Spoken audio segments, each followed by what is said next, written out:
दोस्तों, कई दिनों से एक सवाल हर भारतीय के मन में जरूर है कि आखिर कई दिनों से 2000 के नोट दिखाई क्यों नहीं दे रही है। और इसके कई अलग अलग तरह के कारण आपको सोशल मीडिया पर देखने को मिले होंगे। लेकिन अब आरबीआई ने इस 2000 के नोट को पूरी तरह से खत्म करते हुए इस बात को जाहिर कर दिया है कि भारत में अब 2000 की गुलाबी नोट हमेशा के लिए खत्म होने जा रहा है। यानी कि देश की करेंसी से अब 2000 के नोट को हटा दिया गया है। लेकिन इस बात को लेकर सवाल ये उठता है कि सरकार 2016 में पूरी तरह से डिमोनेटाइजेशन के नाम पर मार्केट में नए नोट लेकर आई थी। तो अब उसी 2000 के नोट से अब क्या नुकसान हुआ है, इसके पहले हमें ये ध्यान में लेना होगा कि आरबीआई ने भले ही 2000 की नोट को बंद कर दिया है, लेकिन इसका लीगल टेंडर अभी जारी रहेगा। 30 सितंबर तक आरबीआई ने बैंकों को 2000 के नोट को जमा करने और बदलने की सुविधा दी है। आरबीआई के एक्ट 1934 के धारा 24(1) के तहत नवंबर 2016 में 2000 रुपए के नोट को चलन में लाया गया था। उस वक्त 500 और 1000 के नोटों को सर्कुलेशन के बाहर करने के बाद तब सरकार का ये मानना था कि ये 2000 के नोट उन बंद किए गए हुए नोटों का भरपाई आसानी से कर पाएगा। जिन नोटों को चलन से बाहर कर दिया गया था उनकी जगह 2000 की नोट को आसानी से चलाया जा सकता है। और नोटों को बैन करने की ठीक से कोई भी प्लानिंग नहीं करी गई थी। और इन सभी परेशानियों से बचने के लिए सरकार ने चलन में 2000 की नोट को लाया। लेकिन इस बदली हुई 2000 की नोट को लेकर गोदी मीडिया ने काफी सारी गलतफहमियां लोगों में फैलाई। गोदी मीडिया ने कहा कि इस नोट में चिप लगाया गया है जिसमें जीपीएस ट्रैकर है जो कि एक नोट की पोजीशन बता सकती है। लेकिन ये नोट सरकार की सोच की तरह ही बकवास निकली। ऐसा इसलिए क्योंकि 2000 की नोट को प्रिंट करने से देश में काले धन की प्रॉब्लम कम होने तो छोड़ो बल्कि और भी ज्यादा बढ़ गई। और अब जिस सरकार ने बहुत धूमधाम से जिस 2000 के नोट को चलन में लाया था उसी नोट को 2018-19 से सरकार ने छापना ही बंद कर दिया था।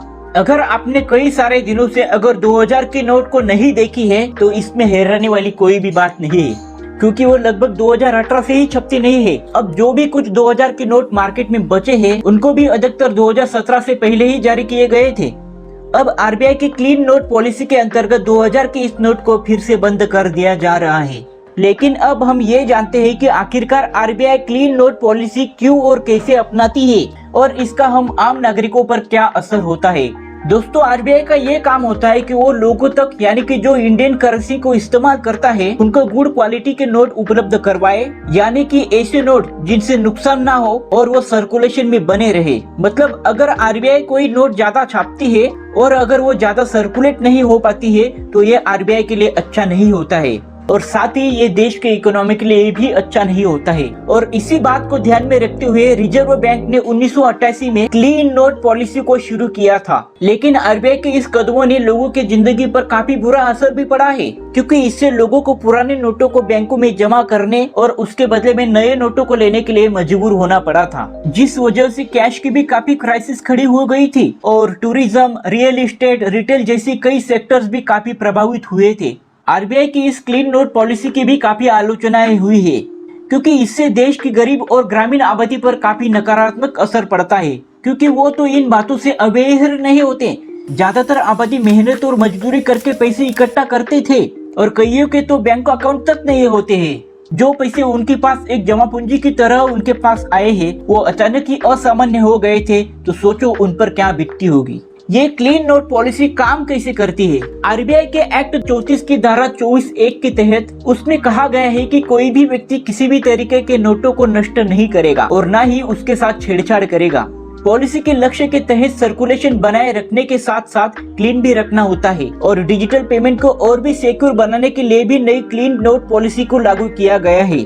1 अक्टूबर 2018 को नई क्लीन नोट पॉलिसी लागू करी गई थी। नोटबंदी का ये खेल बहुत पुराना रहा है। भारत की आजादी के पहले भी 1946 में नोटबंदी करी गई थी। दोस्तों, केंद्र सरकार ने 8 नवंबर 2016 में नोटबंदी का ऐलान किया था, जिसके तहत सरकार ने 500 और 1000 के नोटों को बैन कर दिया था। उसके साथ ही इस 2000 के नोट को भी चलन में लाया था और ये 2000 के नोट सबसे ज्यादा चलन में 2017-18 के दौरान रहे।